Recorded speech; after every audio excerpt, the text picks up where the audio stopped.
بسم اللہ الرحمن الرحیم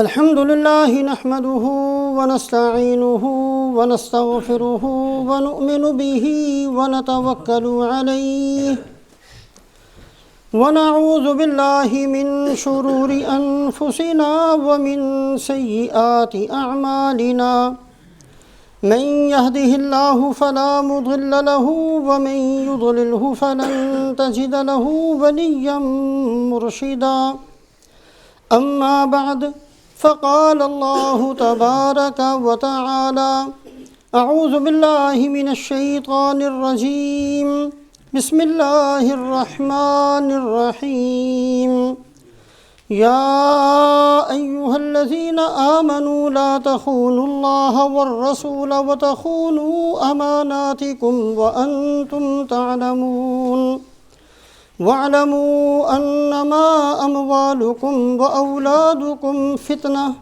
وأن الله عنده أجر عظيم وعن عمران بن حسين رضي الله تعالى عنه قال قال رسول الله صلى الله عليه وسلم خير أمتي قرني ثم الذين يلونهم ثم الذين يلونهم ثم إن بعدهم قوما يشهدون ولا يستشهدون وينذرون ولا يفون ويظهر فيهم السمن وفي رواية ويحلفون ولا يستحلفون أو كما قال رسول الله صلى الله عليه وسلم۔ ایک معمولی اور ایک ادنا مسلمان ہونے کی حیثیت سے ہم سب اس بات کو جانتے ہیں کہ اللہ رب العزت نے رحمت للعالمین حضرت محمد صلی اللہ علیہ وسلم کی برکت اور آپ کی دعاؤں کی وجہ سے اس امت کے ساتھ بہت سارے خصوصی اور امتیازی معاملات فرمائے۔ صرف اس امت کے ساتھ یہ معاملہ کیا گیا کہ قیامت والے دن اللہ پاک 70,000 کو بغیر حساب کے جنت میں بھیجیں گے، اور ہر 1000 کے ساتھ پھر 70,000 کو بغیر حساب کے جنت میں بھیجیں گے۔ یہ معاملہ کسی بھی نبی کی کسی بھی امتی کے ساتھ نہیں کیا گیا۔ صرف اس امت کے ساتھ اللہ پاک نے یہ معاملہ فرمایا ہے کہ وعدہ فرما لیا کہ ہم آپ کی امت پر کبھی بھی ایسا عذاب نہیں بھیجیں گے کہ ساری امت کو ختم کر دیں۔ گزشتہ امتوں کے اندر بگاڑ شروع ہوتا تھا تو وہ بڑھتا چلا جاتا تھا۔ اس امت کے ساتھ اللہ پاک نے یہ وعدہ فرمایا، لا یزال من امتی امت قائمۃ علی الحق۔ اس امت کے اندر دین اصلی شکل و صورت کے اندر قیامت تک اللہ باقی رکھیں گے۔ اگر دین کو مٹانے کی کوششیں ہوں گی تو دین کو زندہ کرنے والے اللہ پیدا فرمائیں گے۔ اگر دین کے لیے دین کو بگاڑنے اور امت کے بدخواہ پیدا ہوں گے تو امت کے لیے آنسو بہانے والے بھی پیدا ہوتے رہیں گے۔ یہ معاملہ کسی امت کے ساتھ نہیں تھا۔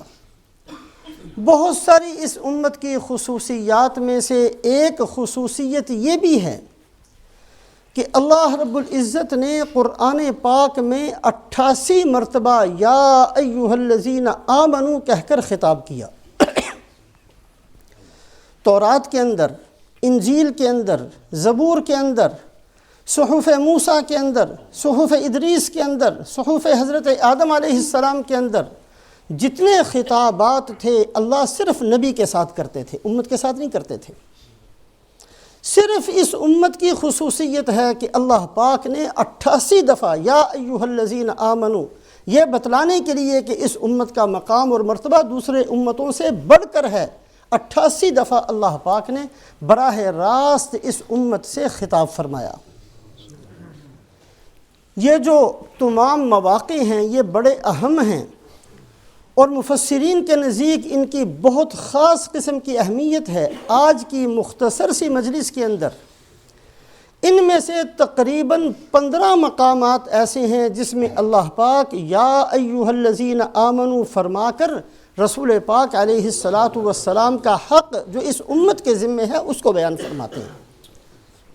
ہم سب جانتے ہیں اچھا باپ اسی کو کہا جائے گا جو اپنی اولاد کا حق ادا کرے، اچھا بیٹا اسی کو کہا جائے گا جو اپنے والدین کا حق ادا کرے، اچھا استاد اسی کو سمجھا جائے گا جو شاگردوں کا حق ادا کرے، اچھے شاگرد اسی کو کہا جائے گا جو استاد کا حق ادا کرے، اچھا پڑوسی اسی کو سمجھا جائے گا جو پڑوسی کے حقوق کو ادا کرے۔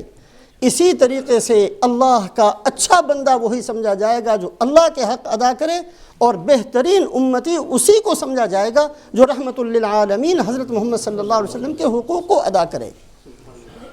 اگر رسول پاک علیہ الصلاۃ والسلام کے حقوق جو اس امت کے ہم سب کے ذمے ہیں اس میں کمی رہ گئی، کوتاہی ہو گئی، تو ہم سب کی ذمہ داری ہے کہ اس پر آنسو بہائیں اور ان کمیوں کو دور کرنے کی کوشش کریں۔ 15 جگہ ایسی ہیں کہ اللہ پاک رسول پاک علیہ الصلاۃ والسلام کی عظمت کو بیان فرماتے ہوئے اور آپ صلی اللہ علیہ وسلم کا جو حق ہے اس امت کے ذمے اس کو بیان فرماتے ہیں اور خطاب فرماتے ہیں، یا ایھا الذین آمنوا، اے ایمان والو سن لو اس بات کو۔ سورہ بقرہ کے اندر سب سے پہلا خطاب یا ایھا الذین آمنوا فرما کر اللہ فرماتے ہیں، یا ایھا الذین آمنوا لا تقولوا راعنا وقولوا انظرنا۔ منافقین کی عادت تھی اور یہود بھی ان میں شریک ہو جایا کرتے، رسول پاک علیہ الصلاۃ والسلام کی خدمت میں پہنچتے تو یہ کہا کرتے، یا رسول اللہ راعنا۔ راعنا کے 2 معنی ہیں، ایک معنی یہ ہے کہ یا رسول اللہ صلی اللہ علیہ وسلم ہم پر توجہ فرمائیے، ایک یہ معنی، اور دوسرا معنی راعی کہتے ہیں چرواہے کو، بکریاں چرانے والے کو۔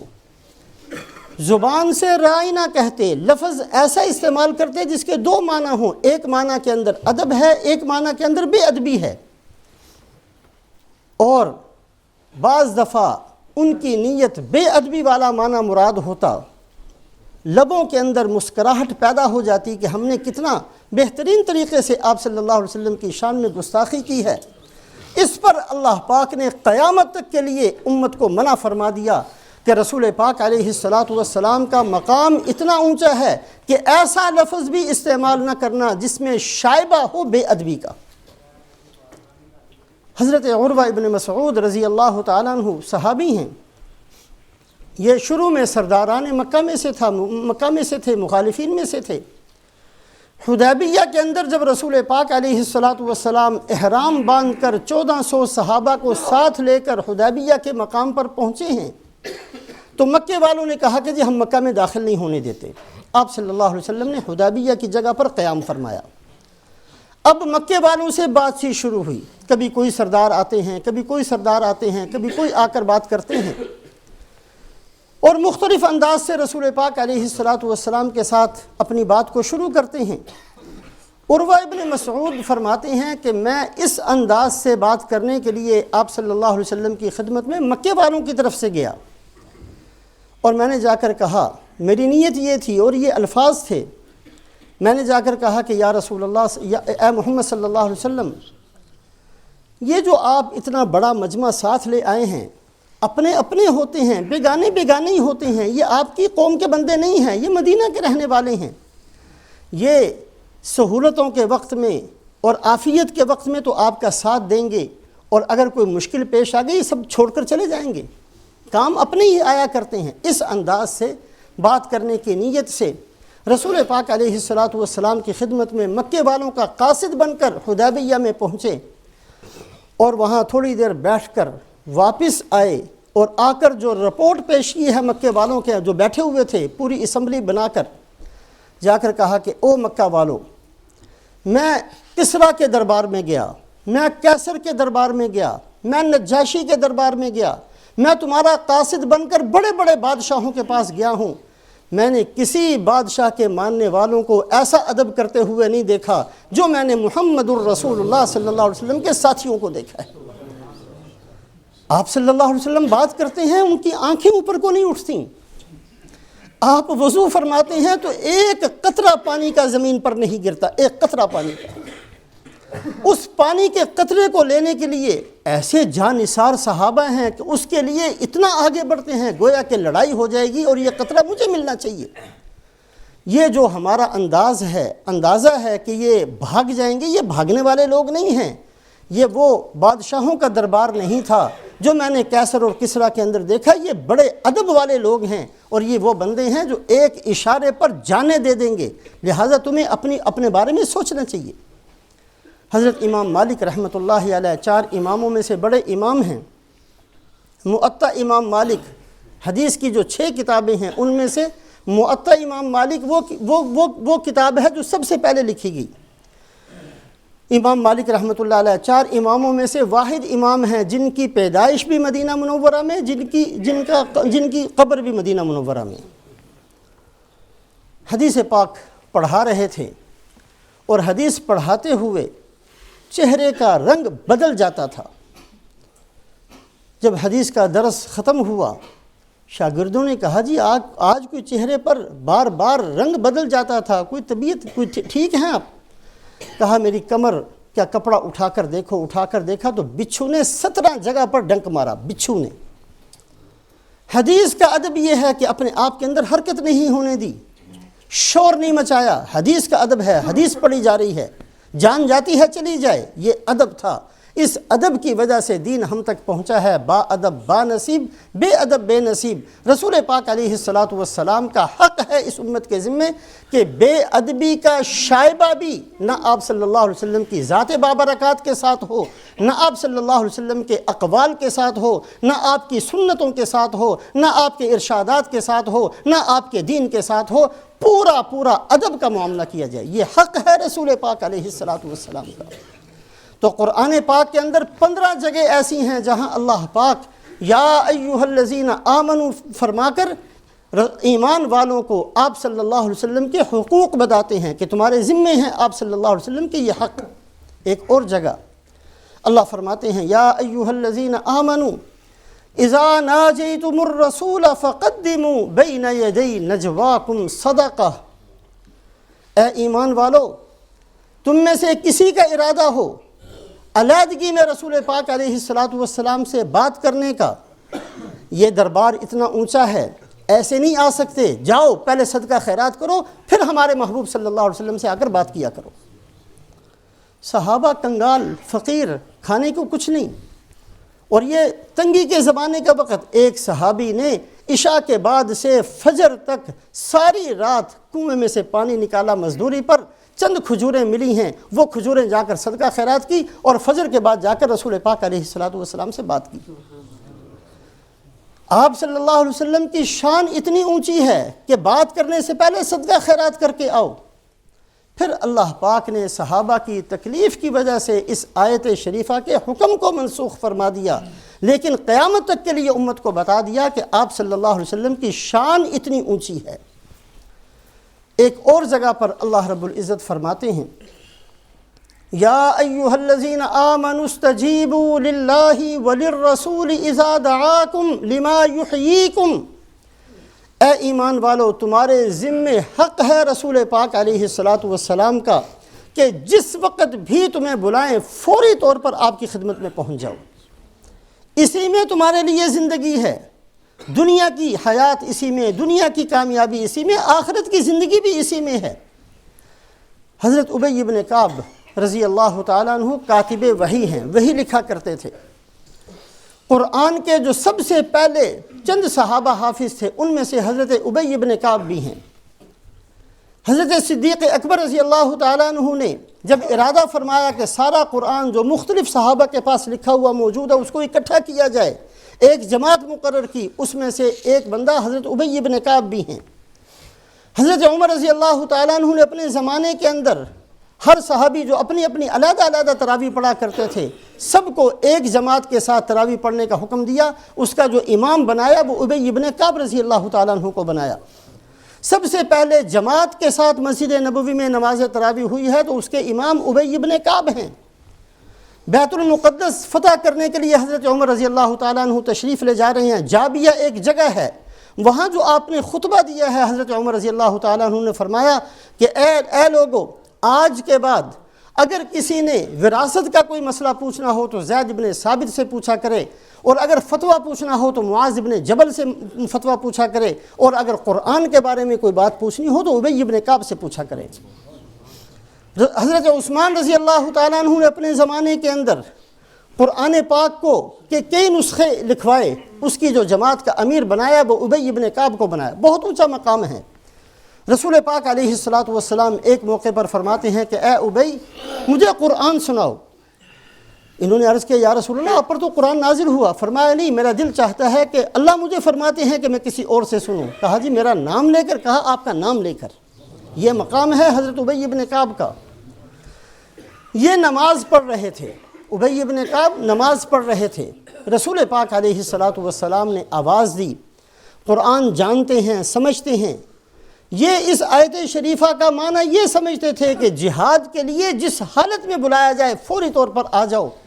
انہوں نے آپ صلی اللہ علیہ وسلم کی بات کو سن لیا، لیکن نماز کو مکمل کرنے کے بعد آپ کی خدمت میں حاضر ہوئے۔ آپ صلی اللہ علیہ وسلم نے فرمایا کہ میں نے پہلے بلایا تھا۔ کہا جی میں نماز پڑھ رہا تھا۔ آپ صلی اللہ علیہ وسلم نے اس آیت شریفہ کی تلاوت فرمائی اور فرمایا کہ میرا حق ہے تمہارے ذمے کہ اگر نماز کی حالت میں بھی بلاؤ نماز توڑ کر میرے پاس آ دو۔ آپ صلی اللہ علیہ وسلم کی سنتوں کی اہمیت اتنی ہے، آپ رسول پاک علیہ السلام کے اقوال اللہ کے نزدیک اتنے بڑے ہیں، آپ صلی اللہ علیہ وسلم کی مبارک زندگی کی اللہ کے ہاں بہت اونچی قدر و قیمت ہے۔ یا ایھا الذین آمنوا استجیبوا للہ وللرسول اذا دعاکم، یہ حق ہے اس امت کے ذمے۔ ایک اور آیت شریفہ بہت توجہ سے ہم سب کے سب اس کو سنیں اور پھر اپنے گریبانوں کے اندر منہ ڈالیں۔ اللہ فرماتے ہیں یا ایھا الذین آمنوا لا تخونوا اللہ والرسول، اے ایمان والو اللہ کے ساتھ خیانت نہ کرنا اور میرے محبوب حضرت محمد صلی اللہ علیہ وسلم کے ساتھ خیانت نہ کرنا۔ یہ حکم قیامت کے دن تک کے لیے ہے۔ اب کوئی بندہ پوچھے جی میرے پاس تو کوئی آپ کا مال نہیں ہے جس میں میں نے خیانت کرنی ہے۔ خیانت سے کیا مراد ہے؟ خیانت سے مراد یہ ہے کہ رسول پاک علیہ السلام کے الفاظ کو بدل دینا، جو آپ نے الفاظ ارشاد فرمائے تھے، یا اس کا معنی مفہوم بدل دینا۔ اللہ کے نزدیک بہت ساری چیزیں جرم شمار ہوتی ہیں اور ان کی سزائیں بھی اللہ نے قرآن میں مقرر کی ہیں۔ سب سے بڑا جرم یہ ہے کہ ایک بندہ دین کے معنی کو بدل دے۔ اللہ کچھ چاہتے ہیں، یہ اس کا معنی کوئی اور نکال لے۔ اللہ کے رسول صلی اللہ علیہ وسلم کچھ فرماتے ہیں، یہ الفاظ وہی پڑھ کر اس کے معنی کچھ اور نکال لے۔ بنی اسرائیل، اللہ پاک نے ان کا قصہ قرآن میں بہت بیان کیا ہے۔ وادی تیہ کے اندر اللہ پاک نے ان کے لیے من و سلوہ نازل فرمایا، ان کے لیے بادلوں سے سایہ کروایا، پتھروں سے چشمے نکلوا دیے، بہت سارے احسانات فرمائے۔ جب انہوں نے یہ کہا کہ جی ہم من و سلوہ کھا کھا کر اکتا گئے ہیں اور ہمیں دوسری چیزیں چاہیے، تو ساتھ ہی ایک شہر تھا جس کا نام تھا اریحہ، آج کل اس کو جری کو کہتے ہیں۔ اللہ پاک کا حکم ہوا کہ اس شہر کے اندر چلے جاؤ، ساری نعمتیں موجود ہیں اور جو چاہے تم کھا سکتے ہو، تمہارے اوپر کوئی پکڑ نہیں ہے، صرف ایک شرط یہ ہے کہ شہر میں داخل ہوتے ہوئے سر جھکا کر جانا اور حطۃ حطۃ حطۃ کہتے ہوئے شہر میں داخل ہونا۔ حطۃ کا معنی کیا؟ اے اللہ میرے گناہ معاف کر دے، اے اللہ میرے گناہ معاف کر دے، یہ لفظ کہتے ہوئے اس شہر کے اندر پہنچ جانا۔ بنی اسرائیل نے حطۃ کی بجائے حنطۃ ایک لفظ کا اضافہ کر کے حنطۃ کہتے ہوئے اس شہر کے اندر داخل ہوئے۔ حنطۃ کا معنی یہ ہے ہمیں گندم چاہیے، گندم چاہیے، گندم چاہیے، لفظ کو بدل دیا۔ اللہ پاک نے اس قصے کو قرآن میں سورہ بقرہ میں بھی اور بھی کئی جگہ بیان فرمایا، فَأَنزَلَ الَّذِينَ ظَلَمُوا عَلَىٰ رِجْزًا مِّنَ السَّمَاءِ بِمَا كَانُوا يَفْسُقُونَ۔ رِجْزًا کا لفظ آیا کہ ان لوگوں کے اس جرم کی وجہ سے ہم نے جو عذاب بھیجا وہ رجز کا عذاب بھیجا۔ قرآن میں عذاب کے ساتھ بہت سارے لفظ آتے ہیں، شدید العقاب، عذاب مہین، عذاب علیم، عذاب الحریق، عذاب عظیم، بہت سارے الفاظ آتے ہیں سزاؤں کے عذاب کے لفظ کے ساتھ۔ رجز کہتے ہیں اس عذاب کو جس میں تسلسل ہو، جو لگاتار ہو۔ جتنے عذاب قوموں پر آئے ہیں وہ ایک دم آئے اور ختم ہو گئے، لیکن جو عذاب مسلسل مسلط ہوتا ہے اس کو رجز کہا جاتا ہے۔ اللہ پاک نے بنی اسرائیل پر تبدیلی کر دینے کی وجہ سے جو عذاب بھیجا، چند لمحات کے اندر 70,000 بندے ان کے مر گئے۔ ایسی بیماری اللہ پاک نے ڈال دی۔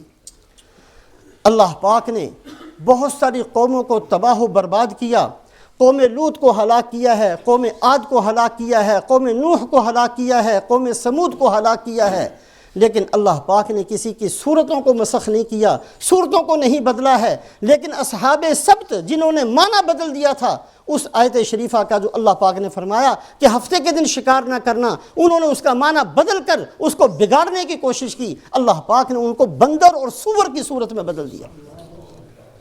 اس لیے کہ اللہ کے نزدیک بہت بڑا جرم ہے اللہ پاک کی ارشاد کے خلاف کوئی معنی بنا لینا۔ رسول پاک علیہ السلام جس دین کو لے کر تشریف لائے اور رات دن آپ نے محنت فرمائی، اور آپ نے اور آپ کے گھر والوں نے اور آپ کے صحابہ نے صبح سے لے کر شام تک ساری زندگی تکلیفیں برداشت کی، آج ایک آدمی پتلون پہن کر اس کے معنی کو بدل دے، یہ بہت بڑا جرم ہے۔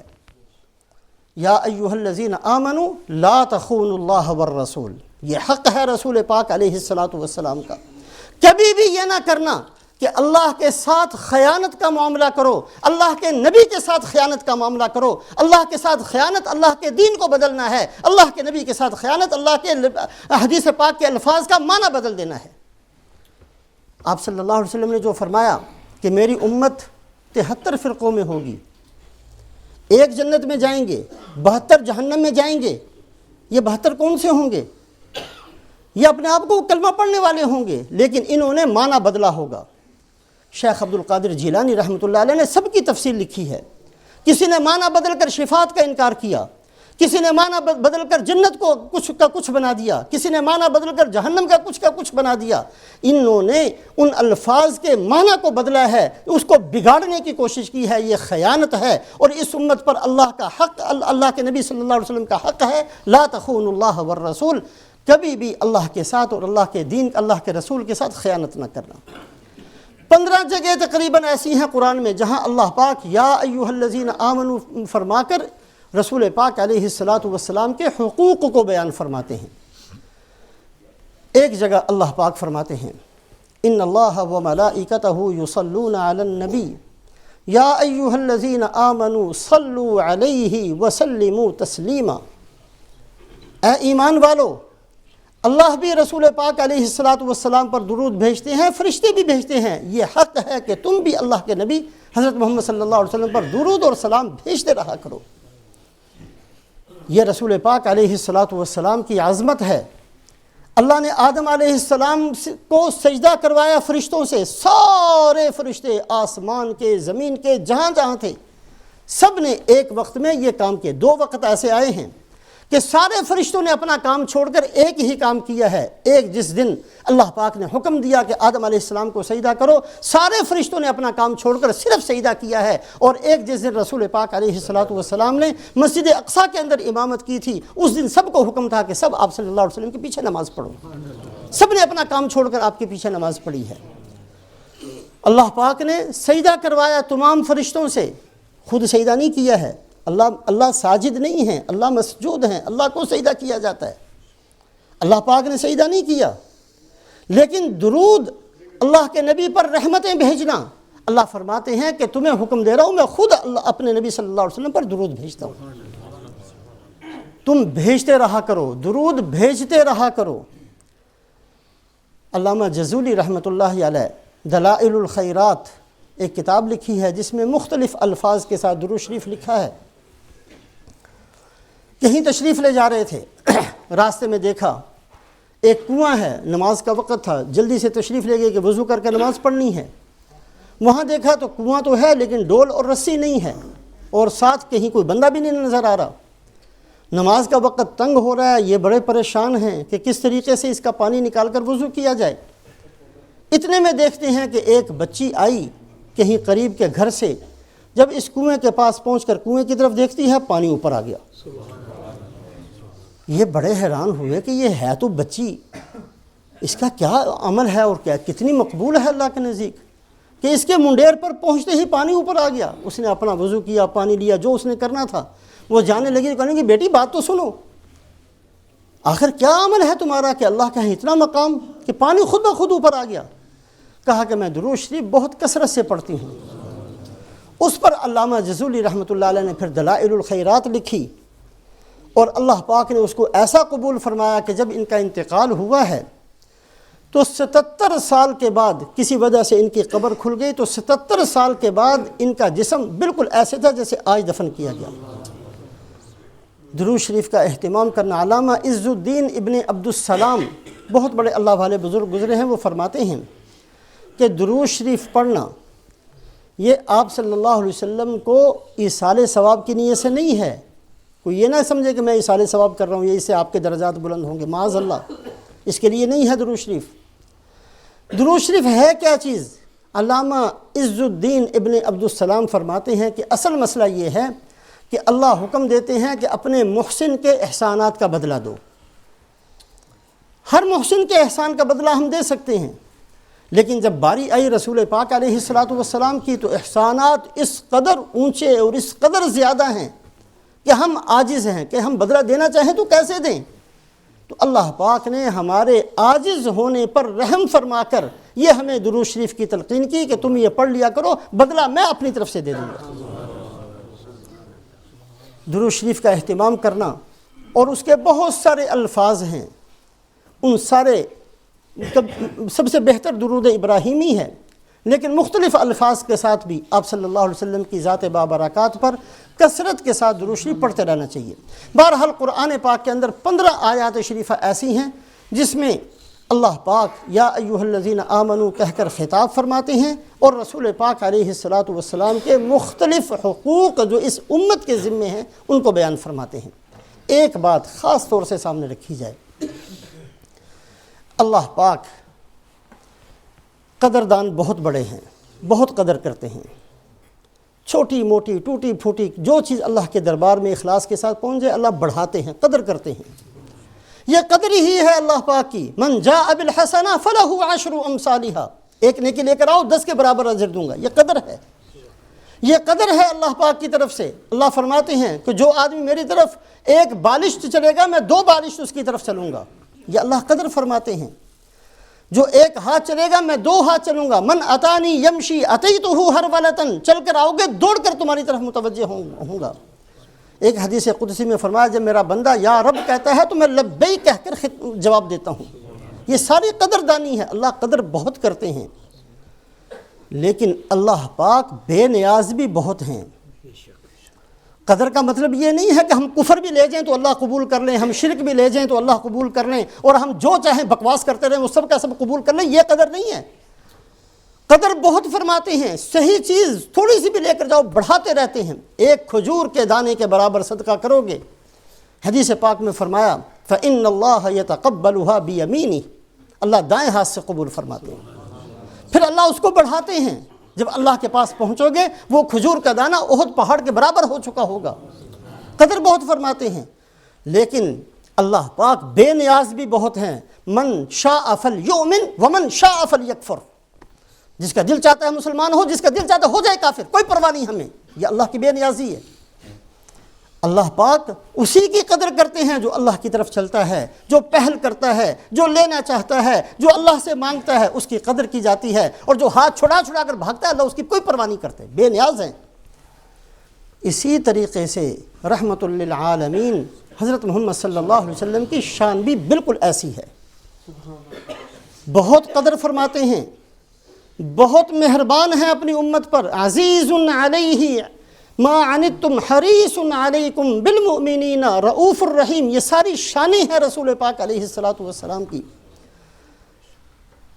بہت قدر فرماتے ہیں، بہت محبت فرماتے ہیں، بہت زیادہ پریشان ہو جاتے ہیں ایک آدمی اگر وہ دین کو چھوڑ کر چلتا ہے، لیکن بے نیازی بھی رسول پاک علیہ الصلاۃ والسلام کی ذات بابرکات میں بہت ہے۔ اگر کوئی ہاتھ چھڑا کر بھاگتا ہے اور بھاگتے ہی چلا جاتا ہے پھر توجہ نہیں فرماتے، پھر نہیں دیکھتے اس کو، سخت ناراضگی کا اظہار فرمایا۔ حدیث پاک اٹھا کر دیکھ لیجئے، ایک نہیں کئی احادیث کے اندر ہے۔ ایک صحابی حضرت عمران ابن حسین فرماتے ہیں، ابن ماجہ کی روایت ہے، جنازہ لے کر چلے، آپ صلی اللہ علیہ وسلم بھی ساتھ تھے۔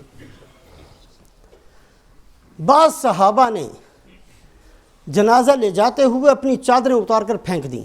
یہ زمانہ جاہلیت کا ایک طریقہ تھا، جیسے آج کل کوئی کالا کپڑا پہن لیتا ہے جی، یہ سوگ کا ایک طریقہ، یہ ایک سوگ کا طریقہ تھا زمانہ جاہلیت میں۔ کہ چادریں اوپر کوئی نہ لے، وہ اتار کر پھینک دو۔ وہ زمانے جاہلیت کا ایک طریقہ، بعض لوگوں نے اس کو اختیار کیا۔ ابن ماجہ کی روایت، حضرت عمران ابن حسین راوی ہیں، فرماتے ہیں رسول پاک علیہ الصلاۃ والسلام نے جو کلمات ارشاد فرمائے، ابی فعل الجاہلیت تأخذون او بصنیع الجاہلیت تشبہون، مسلمان بھی ہو اور جاہلیت کا کام بھی کرو، مسلمان ہونے کا دعویٰ بھی ہے اور پھر زمانے جاہلیت کے طریقے بھی تمہارے اندر موجود ہوں۔ لقد ہممت ان ادعو علیکم ترجعون فی غیر صورکم، میں نے ارادہ کر لیا تھا کہ ایسی بددعا کروں کہ تمہارے چہرے مسخ ہو جائیں۔ آپ صلی اللہ علیہ وسلم بڑے مہربان ہیں، لیکن جو سنتوں کو چھوڑتا ہے اور جو بے دینی کو اختیار کرتا چلا جاتا ہے، یہ نہیں ہے آپ صلی اللہ علیہ وسلم کی محبت کہ ہم جو چاہیں لے کر جائیں اسی کو قبول فرمائیں، ایسا نہیں ہے۔ وہاں وہی چیز قبول ہوگی۔ قدردانی کا مطلب یہ ہے جو وہ چاہتے ہیں وہ لے کر جاؤ گے تو قبول فرمائیں گے، مہربانی کا اظہار فرمائیں گے، محبت کا اظہار فرمائیں گے۔ لیکن جو چیزیں مٹانے کے لیے تشریف لائے ہیں وہی چیزیں بندہ اختیار کرے اور اپنے نامہ اعمال میں بھرتا چلا جائے۔ اللہ پاک بہت بڑے قدردان، بہت بڑے بے نیاز، رسول پاک علیہ الصلاۃ والسلام بڑی محبت فرمانے والے، لیکن بڑی بے نیازی ہے آپ صلی اللہ علیہ وسلم کی ذات بابرکات کے اندر۔ حضرت جابر رضی اللہ تعالیٰ عنہ، دو روایتیں ہیں، الفاظ مختلف ہیں، مفہوم تقریباً ایک ہے۔ ایک روایت کے اندر تو یہ ہے کہ حضرت عمر رضی اللہ تعالیٰ عنہ تشریف لائے، مجلس تھی، حضرت عمر رضی اللہ تعالیٰ عنہ نے فرمایا انا نسمع احادیث من یہود تعجبنا افترا ان نکتبها، یا رسول اللہ صلی اللہ علیہ وسلم، بعض دفعہ یہودی ہمیں کچھ باتیں ایسی سناتے ہیں جو ہمیں بڑی اچھی لگتی ہیں، آپ اگر اجازت دیں تو ہم ان کو لکھ لیا کریں۔ ایک حدیث کے الفاظ یہ، دوسری تقریباً مفہوم یہی ہے۔ حضرت ابو بکر رضی اللہ تعالیٰ عنہ بھی تشریف فرما ہیں، صحابہ بھی تشریف فرما ہیں، اس حدیث کے راوی بھی حضرت جابر رضی اللہ تعالیٰ عنہ ہیں۔ اس میں یہ ہے کہ حضرت عمر رضی اللہ تعالیٰ عنہ تشریف لائے، تورات کا ایک نسخہ ساتھ تھا، اور آ کر بیٹھ گئے اور پھر اس کو پڑھنا شروع کیا۔ جب آدمی پڑھتا ہے تو نگاہیں نیچی ہوتی ہیں، آپ صلی اللہ علیہ وسلم کا چہرہ مبارک نظر نہیں آ رہا تھا، نیچے دیکھ کر پڑھتے چلے جا رہے تھے، اور آپ صلی اللہ علیہ وسلم کا چہرہ مبارک رنگ بدلنا شروع ہوا۔ غصے کے اندر رسول پاک علیہ الصلاۃ والسلام کا چہرہ مبارک سرخ انار کی طرح ہو جاتا۔ اب جب صدیق اکبر رضی اللہ تعالیٰ عنہ نے چہرہ انور کی طرف دیکھا تو حضرت عمر رضی اللہ تعالیٰ عنہ کو جھنجھوڑ کر کہا سقولت کالسواکل، اور تجھے رونے والے روئیں، دیکھتا نہیں ہے؟ تجھے رونے والے روئیں، یعنی جب کوئی بندہ مر جائے گا تو رونے والے روئیں گے، مطلب تو مر جائے، تجھے پتہ نہیں، دیکھتا نہیں آپ صلی اللہ علیہ وسلم کے چہرہ مبارک کو؟ اب جب انہوں نے دیکھا تو فوری طور پر کہا اعوذ باللہ من غضب اللہ و غضب رسولی، میں پناہ مانگتا ہوں اللہ کے غصے سے بھی اور یا رسول اللہ آپ کے غصے سے بھی۔ رضینا باللہ ربا وبالاسلام دینا وبسیدنا محمد صلی اللہ علیہ وسلم رسولا و نبیا، ہم دین پر راضی ہیں، ہم اسلام پر راضی ہیں، اللہ پر راضی ہیں، اللہ کے نبی پر راضی ہیں۔ آپ صلی اللہ علیہ وسلم نے جو ارشاد فرمایا جواب کے اندر، فرمایا لو کان موسیٰ حیا ما وسعہ الا اتباعی، اللہ پاک نے مجھے نبی بنا کر بھیجا، اب میں ایسا دین لے کر آیا ہوں، موسیٰ علیہ السلام اگر زندہ ہو کر آ جائیں تو وہ تورات پر عمل نہیں کر سکیں گے، ان کے لیے بھی ضروری ہوگا میرا ہی اتباع کرنا، ان کے لیے بھی ضروری ہے، تورات منسوخ، ان کے لیے بھی ضروری ہے، ما وسعہ الا اتباعی، موسیٰ علیہ السلام زندہ ہو کر آ جائیں اور ان کو بھی اگر نجات درکار ہوگی تو ان کو میرا اتباع کرنا پڑے گا۔ اللہ پاک بڑے قدردان ہیں، بڑے بے نیاز ہیں، رسول پاک علیہ الصلاۃ والسلام بڑے قدردان ہیں۔ قدر تو ایسی فرماتے ہیں، ایک نہیں ہزارہا واقعات، آج بھی اگر کسی بندے کے اندر صلاحیت ہو تو آج بھی توجہ ملتی ہے، آج بھی اللہ کے نبی صلی اللہ علیہ وسلم اس کی محنتوں کی قدر فرماتے ہیں۔ علامہ بوصیری رحمۃ اللہ علیہ کا قصہ ہم سنتے رہتے ہیں، قصیدہ بردہ بڑا مشہور قصیدہ ہے۔ فالج ہو گیا جسم بیکار، چارپائی پر پڑے پڑے آپ صلی اللہ علیہ وسلم کی شان میں قصیدے لکھتے تھے۔ ایک قصیدہ لکھا، اب خواب دیکھا، رسول پاک علیہ الصلاۃ والسلام مجلس ہے اور قصیدہ ان سے سن رہے ہیں خواب کے اندر، اور یہ سنا رہے ہیں اور آپ صلی اللہ علیہ وسلم بڑے مزے سے ان کا قصیدہ سن رہے ہیں۔ کم ابرأت وصبا باللمس راحته واطلقت عربا من ربقة اللمم۔ یہ شعر پر پہنچے، اور یا رسول اللہ صلی اللہ علیہ وسلم آپ کی شان تو ایسی ہے، جس بیمار پر آپ کی ہتھیلی پھر جائے اس کو صحت مل جائے۔ حضرت حنظلہ رضی اللہ تعالیٰ عنہ پیدا ہوئے، ان کے والد ان کو رسول پاک علیہ الصلاۃ والسلام کی خدمت میں لے کر آئے۔ آپ صلی اللہ علیہ وسلم نے ان کے بچے تھے سر پر ہاتھ پھیر دیا۔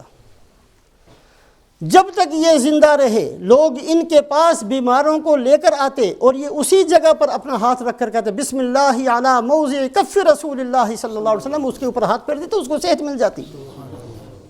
آپ کی شان تو ایسی ہے۔ ایک صحابی رضی اللہ تعالیٰ عنہ غزوہ احد کے اندر آنکھ پھوٹ گئی، نکل گئی، باہر نکل گئی، ہاتھ میں اپنا ڈیلا لے کر آپ صلی اللہ علیہ وسلم کی خدمت میں حاضر ہوئے۔ آپ نے اٹھا کر واپس رکھ دی۔ اللہم اکسہ جمالا، اے اللہ اس کو خوبصورت بنا دے، وہ دوسری آنکھ سے زیادہ تیز اور زیادہ خوبصورت تھی۔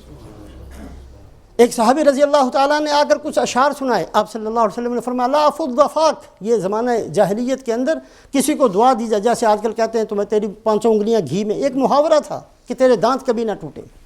آپ صلی اللہ علیہ وسلم نے یہ فرمایا۔ 120 سال کی عمر میں صحابہ فرماتے ہیں اتنے حسین دانت تھے جیسے چھوٹے دودھ پیتے بچوں کے ہوتے ہیں۔ تو حضرت علامہ بوصیری قصیدہ سناتے سناتے جب اس شعر پر پہنچے ہیں، رسول پاک علیہ الصلاۃ والسلام نے اپنا دست مبارک ان کے خواب کے اندر ہی ان کے جسم پر پھیرا اور ایک چادر مرحمت فرمائی۔ صبح اٹھے تو بالکل ٹھیک تھے اور چادر بھی موجود تھی۔ قدردانی بہت ہے، اللہ پاک بہت قدر کرتے ہیں، بے نیازی بھی بہت ہے۔ رسول پاک علیہ الصلاۃ والسلام قدر بھی بہت فرماتے ہیں، بے نیازی بھی بہت ہے۔ ہم یہ نہ سمجھیں، اس غلط فہمی میں نہ رہیں، کفر ہو شرک ہو پھر بھی اللہ کے نبی ہمارے ساتھ راضی ہوں گے؟ ہرگز نہیں ہوں گے، ہرگز نہیں۔ یہ اللہ کے نبی صلی اللہ علیہ وسلم کی سنتوں کو لے کر جائیں گے، بہت قدر فرمائیں گے، اور بے دینی کو اگر لے کر جائیں گے تو بالکل کوئی وہاں بے نیازی بہت زیادہ ہے۔ اللہ پاک قدردان بھی بہت، بے نیاز بھی بہت۔ اللہ کے نبی صلی اللہ علیہ وسلم قدردان بھی بہت بڑے ہیں اور بے نیاز بھی بہت زیادہ ہیں۔ ضرورت ہے ہم سب کو اس بات کی ارادہ کریں کم سے کم درجے میں کہ ہم اپنے گھروں کے اندر آپ صلی اللہ علیہ وسلم کی ایک ایک سنت کو زندہ کریں گے۔ ہم اپنے کاروبار میں رسول پاک علیہ الصلاۃ والسلام کی ایک ایک سنت کو زندہ کریں گے۔ ہم اپنے جسم کے اندر آپ صلی اللہ علیہ وسلم کی ایک ایک سنت کو زندہ کریں گے۔ اپنی شکل و صورت کے اندر، اپنے لباس کے اندر، اپنی رات کے اندر، اپنے دن کے اندر، اپنے کھانے کے اندر، پینے کے اندر، اٹھنے اور سونے اور کسی بھی زندگی کے شعبے کے اندر اللہ کے نبی صلی اللہ علیہ وسلم کی ایک ایک سنت کو زندہ کریں گے۔ اس ارادے پر چلیں گے، اس طریقے سے زندگی گزاریں گے، اللہ پاک کے ہاں بڑی قدر ہوگی، اللہ کے نبی صلی اللہ علیہ وسلم کے ہاں بڑی قدر ہوگی۔ اللہ ہمیں عمل کی توفیق نصیب۔